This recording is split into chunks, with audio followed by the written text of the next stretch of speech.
Hello, I'm Alex and this is Ginger Hat & Co, my sewing vlog. This is the second part of my June makes because I made so many things in June that I couldn't put them in one video. It would simply be too long. Let's start with what I'm wearing because that's the first make. And the first make is a hack. It's a hack of Simplicity 8945 dress. I didn't like the neckline, so I changed the neckline. The neckline is really interesting, but perhaps not for me. So I just have a normal round neckline. I had made this dress before a couple of times, or maybe even 3 times. I don't remember because the first one was a bit of a failure. I mean, I still wear this dress, but I followed the instructions and I wasn't quite happy with the sleeves and I wasn't happy with the neckline. So I love this neckline and I'm definitely going to make more of this pattern. It becomes my most favorite pattern for this summer, I suppose. I made it in Baby Scuba, and this Baby Scuba is from the textile center, but they haven't got it anymore because I got it some time ago. So this tie really helps with the fitting, and as you can see, I didn't add the sleeves again, so it's a very, very wearable, very comfortable dress. I really like it. I'm going to put some photos or some video, but as the pattern is in a separate video, I'm not going to elaborate on that. But it is a very good pattern. I can definitely recommend it. Even if the first time doesn't work, you can persist and you're going to end up with something very nice. The next make is my coat, and I'm going to put some photos or some film with me wearing the coat because I can't put it in the video, this room is too small. But that's my coat. I'll try to describe it to you. I made this coat for Make That Look 2020, organized by Lisa and Whitney. I'll put all the details in the description box, but that was meant to be something that I got inspired by a Prada coat first, and I'll put the inspiration photos somewhere where there is some space. But it's my interpretation of what I saw. So I never really copy anything as is. But I wanted a coat and I wanted a summer coat. And I know that for some people, a summer coat or the idea of having a summer coat is pretty ridiculous. But I live in the West Midlands in the UK. Our summers are not very hot. And I've already worn this coat quite a lot. If there is something like 14 degrees, I am definitely going to wear my trench coat. It's not lined, right? So it's not very hot, but I finished it on the hottest day of the year. It was really hot and I took pictures immediately because I'm not patient and I wanted to post it on Instagram. So I took some photos in my garden and I was sweating. It was very hot, but I love this coat. I actually used 3 inspirational photos. So one was a pink Prada coat. The other one was from Moda Operandi by Uliana Sergeyenko or somebody like that, sorry. I'm not very good at designers. I'm not really that much into fashion, so I'm not very good at designers. And the third one, I don't know, but I think it's far-fetched. But as I said, I used that as an inspiration. I used a pattern from Burda magazine, and the pattern is number 114, that's from January 2020. I liked the coat from Burda straight away, but I thought it didn't have pockets. I was sort of, I didn't really know if I was going to use it, but use it I did. And I'm very happy. But there was a lot of work with the coat. I'll move the camera a bit because I'm talking to a very strange spot in my camera. It was an elaborate make. I spent a lot of time making it. First of all, because Burda pattern, the Burda pattern that I used, it started with size 36 and it's a pattern without the seam allowances, so it's quite easy to change the grade up or down. I mean, easier because you don't have to get rid of the seam allowances. I had to grade it down because size 36 is too big for me, and I graded it down by 1 size, so it's about 1 centimeter in Burda patterns. I spent a lot of time doing that because I'm not quite confident when grading down and shortening patterns that have a lot of elements. I spent, I think, 2 days changing the pattern. I also added 1 storm flap because it's in Burda, in the original pattern, it only has 1 and I wanted 2. It also has the back storm flap, which I left and I really like, quite heavy. So that's the back storm flap, right? And it hasn't got a collar, it's got a tunnel here with with a string that you make by yourself, and it closes with a zip. So I left all these elements from the original pattern, so Burda pattern, but I wanted huge pockets, so I made huge pockets. I added huge pockets, and they really are huge, really. So they are probably too big. It's inverted pleat here, right? So I can really put a lot of things into my pockets. This is meant to be a utility coat, trench coat. So it's like a raincoat or something like that. So I intend to walk my dogs in it. I intend to put things in my pockets, but I like it a lot. I've worn it a few times now, and I don't want to walk the dogs in it just yet because I like it a bit too much. I kind of want to save it a bit. Not really save, but I don't want to spoil it immediately, damage and make it dirty. I don't think I've changed anything design-wise. I think I've changed the length of certain things, but that's just details. The most difficult part was making the cuffs, because I wanted them to look nice inside, but it was hours and hours of work, and it wasn't worth it. And I think it's very difficult to sew like that. I've got a free arm on my machine, but it's not big enough. When you have elastic in your tunnel and you are trying to neatly finish the tunnel, it is difficult. So I was swearing a lot. The fabric is just polyester fabric. I got it from Fabricate One. I think that is also a shop on eBay, and the fabric is really reasonably priced, but I used the website. And it's fine because I wanted it kind of forest green, and it is forest green, but the strange thing is that every time I take a photo in a different light, the color changes. I'm not using filters or anything like that, just the color looks different in every single photo. It really is green. There was a lot of top stitching. I like top stitching. I don't mind top stitching. It's kind of really satisfying when you see your seams being perfect, or as perfect as possible. And I'm very happy. I would make it again, although I don't think I need another coat like that, but I can definitely recommend the pattern. There wasn't anything difficult in the pattern. You can probably finish the seams inside, the seam allowances, with either Hong Kong seams or flat felt or whatever, but I just couldn't be bothered, so mine are overlocked and that's it. What I like about Burda patterns is that they always tell you when to finish your seams, which is great, because some patterns miss that point and you have to involve your brain. You have to think for yourself and you have to decide when to finish your seams and how to finish your seams. But that doesn't really tell you how to finish your seams, so you can decide for yourself, but they tell you when to finish your seams and how to press your seams, which is brilliant. The next make is, it's summer, yes, I know, but it's my jacket, and this pattern is Cookie by Yuki Waffle patterns, but I love it, and I had this pattern in my stash of patterns for a very, very long time. I didn't know what I wanted, so at first I wanted to make it from a different type of fabric, but then I found some wool. This is suiting weight wool, so it's not very thick. It's kind of see-through. Let me check. See the light? Yeah. So the weave is really, really loose, which created a problem when I was sewing because I had to overlock everything immediately. It would just, you know, dissolve. But it's very nice, and it smells of wool, and I like it. That was from my mum's stash, and I decided to use it because I had matching ribbing, cuffing, right?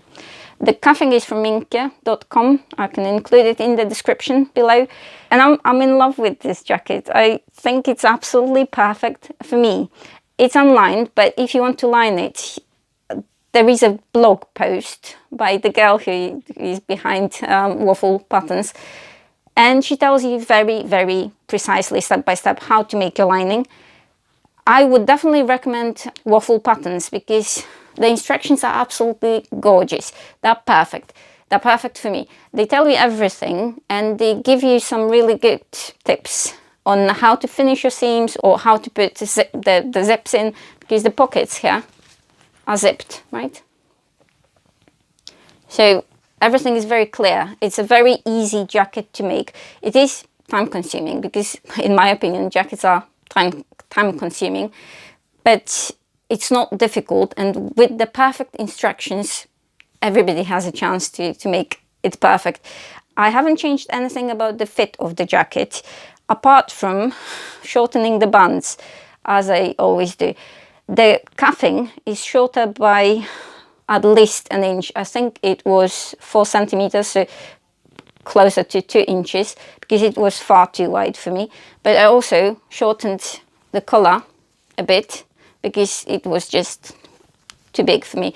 And my ribbing is a different size, so I took that into consideration as well, and I shortened that. So this is more stretchy, so I shortened that a bit as well. And I liked some features of the jacket. I really like some features of the jacket. So I like the raglan sleeves, and the sleeves are gathered, and there is a yoke that is gathered as well, and you've got gathers at the front as well. See? And I think I have made the gathers a bit too ungathered here. They should be more gathered, I think. Right, but all in all, I'm very happy with this jacket, and I will definitely use this pattern again. I think it goes well with most of my wardrobe. What could I want more? It's just perfect. And if you have never used Yuki Waffle patterns, I would definitely recommend them. They're good, they're well illustrated, they're well explained, and they're well drafted. The next make is not for me. This is for my friend Naomi, and I talked about Naomi when I talked about the patterns that I got, the boxes of patterns that she sends me. She doesn't sew, so I made her a sweatshirt. And I would like to thank everybody who helped me on the Fold Line Facebook page, because I asked a question about the size, because I wanted to use Stella hoodie for that, and it is Stella hoodie without the hood and with some changes, but I wasn't quite sure about the sizing, and I had been intimidated by the Fold Line Facebook page because there are so many people. I don't really feel that I know anybody, so I felt a bit shy, but I decided that there are so many people, there is definitely somebody, or more than just one somebody, who is going to know the answer to my question. So that's the finished article. And as I said, I used Stella hoodie pattern by Tilly and the Buttons, but I added pockets, and the pockets go throughout the top, the sweatshirt, right? So I finished my pockets with ribbing, and I cover stitched them as I always do. So it's top stitching here, cover stitching, right? And the ribbing is also here, and I added my Ginger Head & Co label just to make sure that Naomi remembers that it's from me. And the cuffing and the band are also from minkia.com. The sparkly ones, we do need some sparkle in our lives, why not? The fabric is French terry, and that French terry is from fabricshop.pl. I'll put everything in the description, and I really hope that she likes it. It's not meant to be close fitting, but I didn't want to make it too big, too kind of huge. I'm going to send it to Naomi as a thank you for my patterns. It's also a great example of collaboration, because other people who sew helped me make it, so it's great. I've got some smaller makes that are left over from June. So the first one are comfy bottoms. They are self-drafted bottoms with ribbing. They take no time to make. They're very, very easy to make. Yep. And I made them because I spent too much time at home and I need more and more comfy bottoms. They're just like, I don't know, pyjama bottoms for some people, but I don't like my bottoms to be too wide, so I made them as I make them every time, slightly narrower than most people would probably like, but I like them. And the fabric is from Stitchy Bee, so that's the perfect jersey from Stitchy Bee. I do buy jersey from other shops as well, but Stitchy Bee's got really nice solids, so I really like them. And the ribbing is, I have no idea where from. Probably from First for Fabrics, but maybe not. I have no idea. I buy too much ribbing because I'm a ribbing addict. So they have already been worn quite a lot, and they are going to be worn even more. Then I made two tops from Burda Easy magazine, but that was a magazine from 2019. I think that was the second edition, 2019, and I changed the tops, so they're hacks. But I had some leftover fabric, so I don't waste fabric, right? So that's the first one. It's just a very simple cami style top. In here I can regulate the length of that, the straps, right? And it's perfect for when we have really summery weather, because sometimes we do have some summery weather. I have worn it. It's actually freshly washed and not ironed. And the second one is from cotton. It hasn't got any lycra or anything, which is not the best idea. I mean, I like it, and it doesn't really gape or anything, but it doesn't cling properly. So I think I would need something with more stretch. So something with more stretch is better for this button.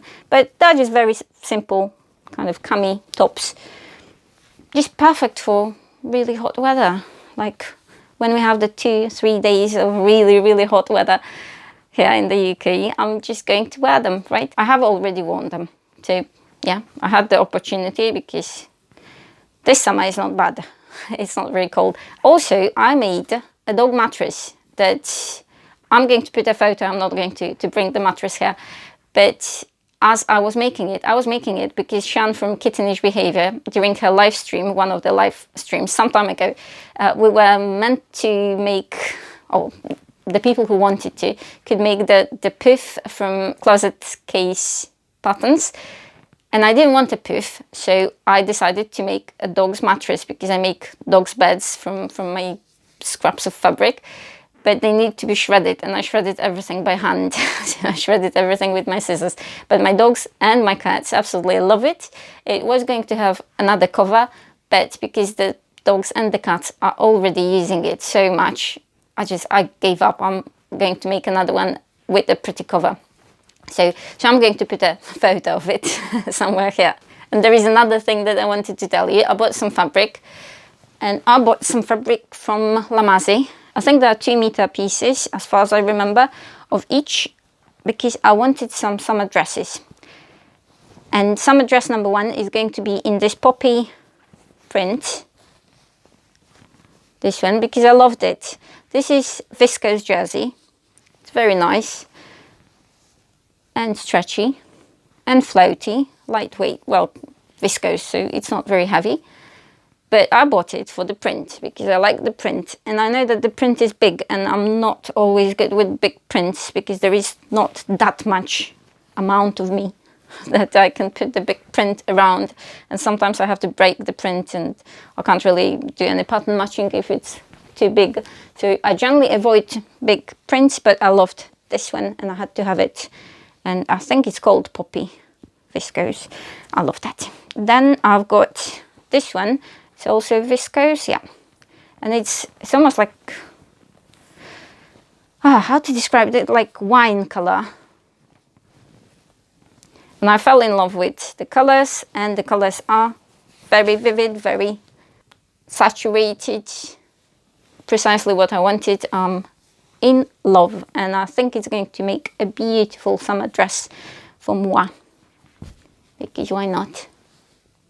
And how much was it? It's Danish design garden rose viscose jersey, and it was £8 per half a meter. So that's it. And then cotton jersey. It's also Danish design, I think. Yeah. Is it cotton jersey? Yes, it is. So cotton jersey in blue. And again, this is a perfect color for me. I don't know if it goes with me. I think it does. And if I think it does, that's the only thing that matters. But it's very soft, very pleasant to touch. The print is absolutely amazing, and I'm very happy with my purchase. Yep. I think they still have it. Well, when I'm recording it, they still have it. I should have checked. But I'll put it in the description below. Don't go yet, don't go yet. I've got something to show you. It's tracing paper, and it's not. I wanted to tell you something, because sometimes, it's worth asking questions. If you know somebody who works either in a glass factory or in a metalwork factory or something, ask them what they do with their paper for very thin sheets of metal or glass or maybe something else. ask your friends if they have any paper that they recycle, chuck away, that they don't need, and what sort of paper it is, because I was shocked when my husband, Hedge Happy, brought me some paper because I was talking about my tracing paper, and he said that they chuck away loads of it. They've got loads, masses.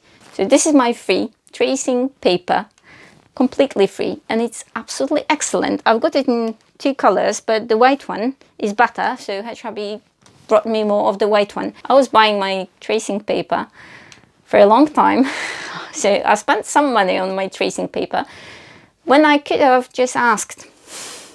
But what I wanted to say is, ask your friends, because sometimes they have things that you might need and they don't know what to do with it, because a lot of companies pay a lot of money for recycling. So if you take something off them, they might be very, very happy. So it's not only getting something for free, but also helping the company to lower the costs of recycling. And I think this paper shouldn't be recycled until I had it and traced off my patterns. I was so happy. It's like such a small thing, but it made me smile, because, you know, we all like free things, don't we? So ask your friend. You never know. You might be surprised. And that's enough of me. Thank you very much for watching, and see you soon. Bye.